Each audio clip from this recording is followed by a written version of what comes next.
I'm really fine. 아무렇지 않은 척 아무도 모르게 조심하는데 또 티가 났나 봐. I'm really fine.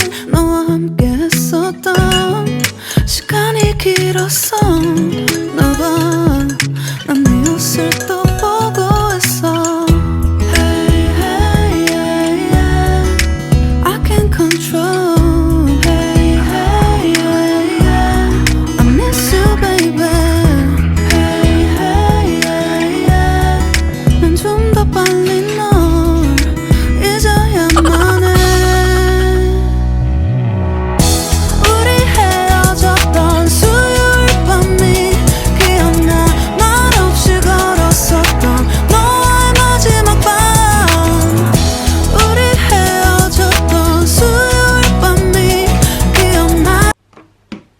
So, gawa tayo lemon tea. So, meron akong lemon. Lagay natin yung ating ginger. And then, tubig.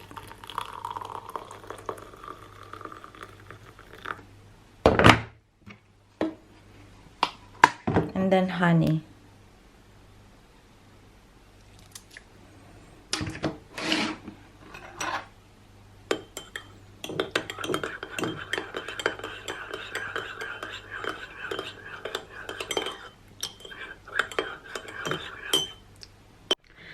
So, maayong buntag. Nakaalis na pala si Sophia. Welcome to another vlog.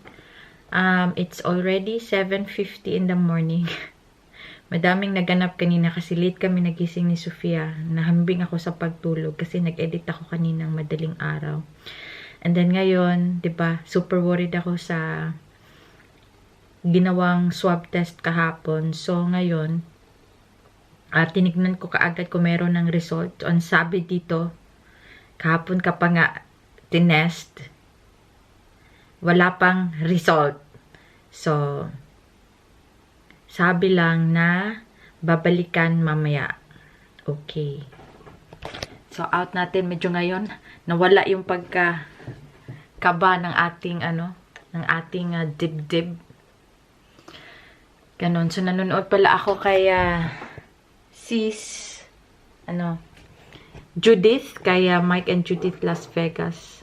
Nood muna ako catching up sa kanya. Alam nyo, this morning, trinay na natin yung gargle ng water. Tapos, katapos lang yung aking, honey and lemon with ginger tea. So, maya-maya magsuob ako. Kasi medyo mabigat yung katawan ko. Kasi, may din ako, may rigla din ako. Ay, nako. See you mamaya mga lalabs, ha? Kasi parang pupunta ako ng ng Casillas. Teka lang, balikan ko kayo. So, at exactly 10 AM ng umaga, may result na tayo kasi chinek ko na naman siya ulit. And, pwede ko nang patayin yung aking cellphone kasi hindi ko na kailangan mag-antay ng tawag. Nakita ko na sa email yung result. So, meaning, sa email, na-inform ko na si Bana, na-inform ko na yung kasama ko. Ngayon, i-inform ko lang yung trabaho ko para talagang safe. Talagang bughat lang pala yun. Binat lang na binat. So, I'm negative. Negative. Hindi po tayo buntis. No, hindi. Wala tayong COVID. So, sabi doon, your result is negative. There was, we found something like, we did not find anything at that moment related to corona. Something like that. So, ay, thank you Lord, thank you Lord. Binat lang talaga yun. Nasa isip ko naman na binat, pero for the sake of, para safe at hindi ka mag-iisip, so, di ba, wala pang 24 hours, may result na tayo. So, sobrang happy ako. And salamat sa inyo, sa lahat ng nagsabi na magtuob nag-gurgle ng water, nag-lemon, ano pa ba yan? Gagawin natin yan, gagawin ko din yan kay Sophia today para maranasan niya, para alam na niya anong meaning ng tuob na yan. Tsaka makapagtuob na din, baka nga siguro na binat lang talaga ako. And ngayon, umuulan. Umuulan sa labas. Umuulan ng konti. So, iinom ulit ako ng lemon tea. Hindi pa tayo nakapag-breakfast. So, maghahanap tayo ng pwede nating makain. Tinapay lang siguro kasi hindi ko feel kumain ng madami today. So, thank you mga lalabs for the love. So, imimix na natin yung ating mixture. Bale, sinislice ko lang siya ng pino, pero hindi siya masyadong pino, pero okay lang yan. Ayan, ito yung buong, cabbage. Tapos, ito na yung aking mixture. We have sugar, oil, at saka pepper and salt. Tapos, maglalagay ako ng water. Ayan. Yan yung ating ibababad sa ating repolyo. Pero yung repolyo na pinili ko, yung mahaba ha, hindi yung bilog na katulad sa Pilipinas kasi medyo matigas yun siya. Ito siya, ito talaga yung para sa mga salad. Ito yung ginagamit dito. So, i-mix ko lang to siya hanggang sa ma-dissolve yung ating sugar. And then, lalagyan ko pa ng madaming pepper. Fresh pepper para mas masarap. Pwede din siyang lagyan ng sibuyas, pero hindi ko siya nilagyan kasi hindi naman ako kumakain nun. Once na tunaw na siya, ma-dissolve na, ilalagay ko siya dito. Okay? Moment lang. Nakagawa na pala ako dati nito, kaso lang yung procedure na ginawa ko is katulad nung gugawa tayo ng atsara sa Pilipinas, yung bang sa papaya. So, gikumutan ko siya, tapos niluto ko siya sa warm na suka, ganun. Pero meron akong nakita na pwede mo lang siyang ibabad within 24 hours. So, mamaya namin to kakainin, diba na? So, mayroon akong 12, mga at least 6 or 7 hours para para mag-dissolve talaga siya dito. So, titignan natin kung mag-work ito. No? Tikman ko muna, ha?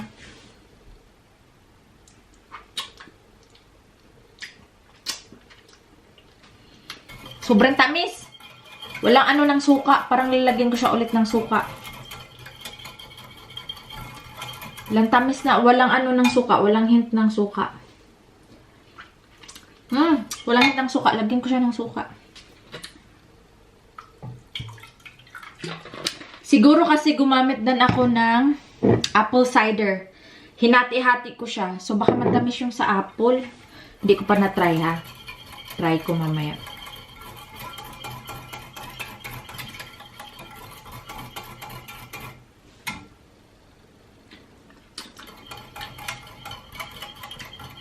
Hala, as in, wala.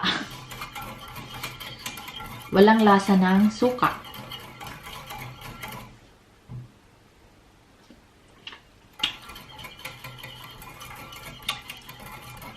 Walang lasa ng suka. Dagdagan ko pa.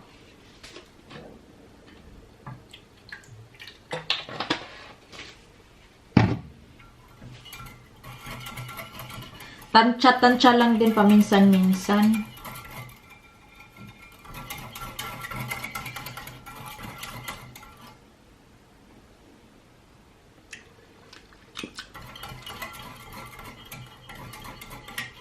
Lagyan ko siya ng konting pinakurat kasi medyo maanghang yun.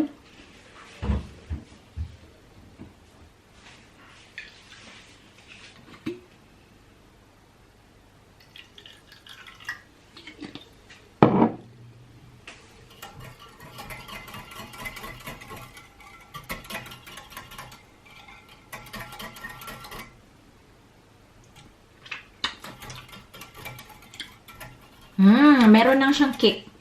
Meron ng cake, pero matamis pa talaga siya.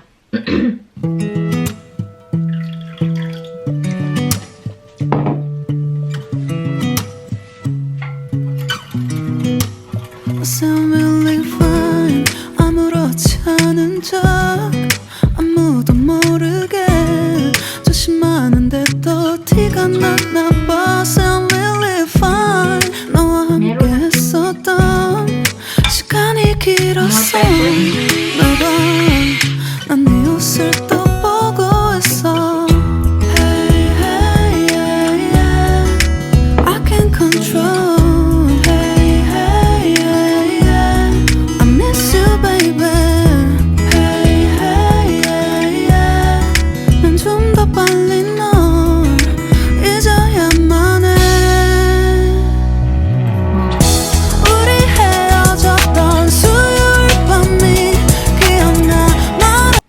Parang na-miss ko yung ano ba, yung parang atsara talaga sa Pilis. Hinahanap ko yung ano, yung parang luya. Pero 'di ba hindi to Greeks to. So hindi ko nalagyan ng luya. Okay na ata to. Okay na to. Lagyan ko lang ng last konti. Ayun.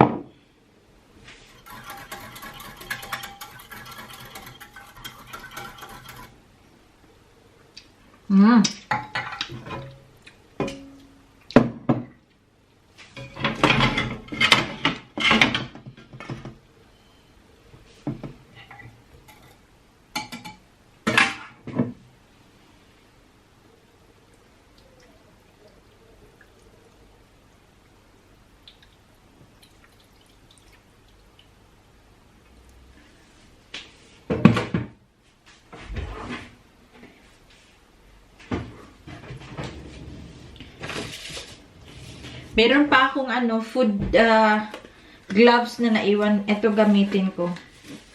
May gloves talaga na para sa pagkain. So, ito, para kamayin ko siya. Isa lang lalagay ko kasi sayang naman pag dalawa. Ayan, para maano ko siya talaga, ma-mix.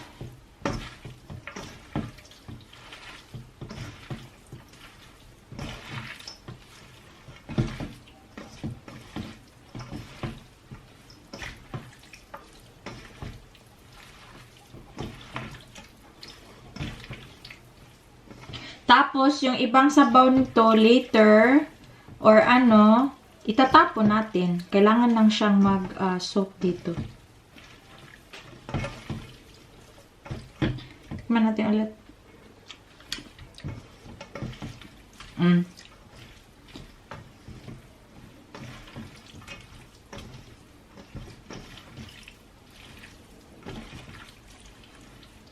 Sana hindi masyadong masyadong maasim. Okay na to, may kick na ng vinegar.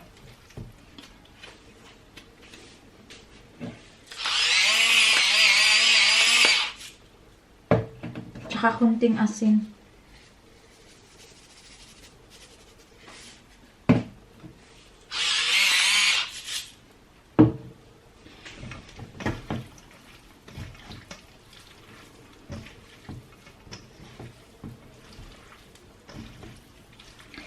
Sa tindahan nito sa Germany kami bumibili sa Real. Tapos yung maliit na portion niya is 99 cent or 1 euro something. So talagang konting-konti lang. Kung gagawa ka, kasi mura ngayon, kahapon nakita ko parang nag-sale to siya ng 99 or 79 cent. So madaming cabbage ngayon sa Lidl. Kung gusto niyo gumawa, madali lang siyang gawin. Ayan. Tapos, tatakpan natin to para mag-press talaga siya sa juice. Tatakpan ko siya ng plato siguro. Ayan. Para mag-absorb talaga niya yung juice. Ito yung kainin namin mamaya. Gagawa din ako ng, parang Greeks dinner kami later.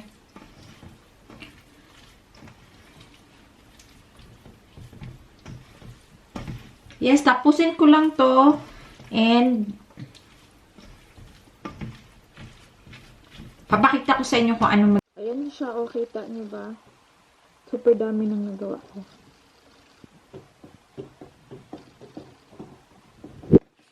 Welcome back sa ating vlog. Hindi na ako nakapag-vlog mga lalabs kasi basta, tinatamad ako. Ito na yung ating chicken. And then, for Sophia. And then, lulutuin ko lang yung ating ulang. Tapos, ito na siya. O, tignan nyo. Mamaya, kukunan ko siya ng juice. Ayan o. Hindi ko pa siya na-try. Ayan yung ating Greek salad. Tapos, nagluto ako ng fries kasi masarap to siya sa fries para maiba naman. Look, our baby is busy. What is that? Huh?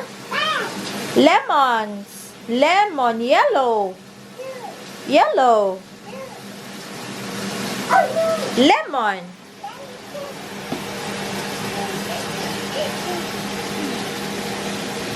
One, two, three, four. Oh! Slowly. Yeah? Ariat.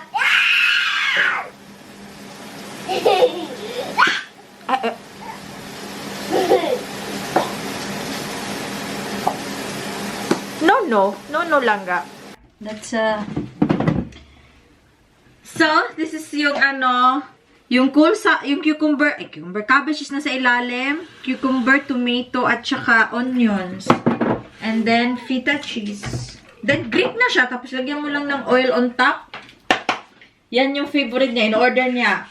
Ano na siya ngayon? €4.75 or Almost €5. almost 4.75. Almost €5 na. So, super mahal. Sabi ko, gawa na lang. So, sinipag ako. Gumawa ako ng salad.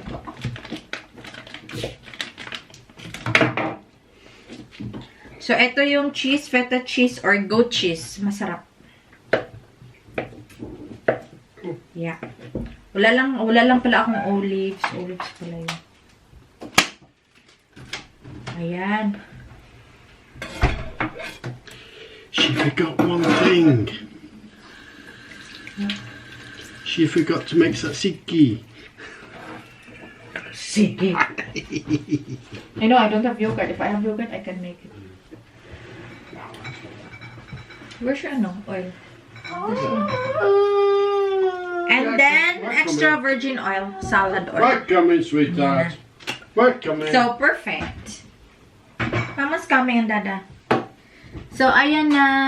Ito na siya. So, luto na yung manok, oh. Tsaka yung ulang. Madali lang. Pepper lang. Tsaka mantika. Di ko na nilagyan ng butter. Ayan. Let's eat. So, i-plate ko na yung kay Dada dito. Para konti lang yung hugasin. Ganun lang. Siyempre, yung pinakamalaking chicken sa kanya. Ayan. Kasi gutom yan from work. And then, fries. I have here this one for me.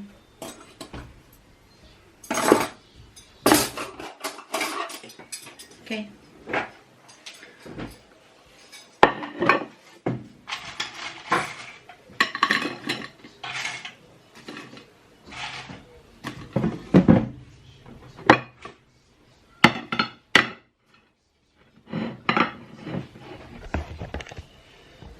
Ayan, o. Kay Dada.